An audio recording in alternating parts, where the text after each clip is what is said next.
Hola y bienvenidos a Module 8, Module 8. So this module again is a little bit different because we don't have a homework packet again, and the main thing you need to be working on is the field-specific project.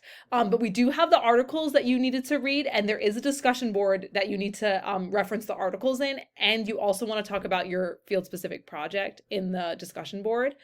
Also, because week 8, we're like halfway through the semester, I also have here like a review of things that people usually get wrong or like usually have trouble with over the first half of the semester. And under watch, there's an old video, but it's still relevant. It's the stuff that people usually get wrong for the first half of the semester. So you can go over that because the quiz this week, it's kind of like a midterm. It's not worth more, but it has topics that we've covered throughout the whole semester. So kind of if there's anything that you didn't understand, make sure you go back to the old modules because this quiz will have kind of all the stuff that we've learned so far.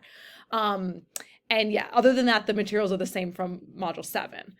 Okay, so there's the discussion board, like I said, make sure you get your initial post in by Wednesday, and the quiz, which is a longer and more of a review of everything. And then the main thing to be working on this week is the field-specific project. So again, remember, this is an interview project. The main text of your essay is going to be in English, and you're asking the person you're interviewing, what do you do when you get a patient that doesn't speak English? So do you have translators? What are your processes? How do you communicate with that person? What are the cultural differences you see with patients that are from other countries?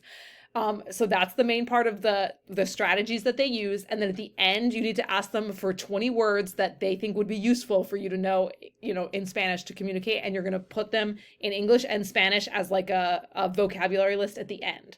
Okay. The main part is in paragraph format. And again, you are summarizing your conversation with that person and saying what they told you about how they deal with people that don't speak English. Okay.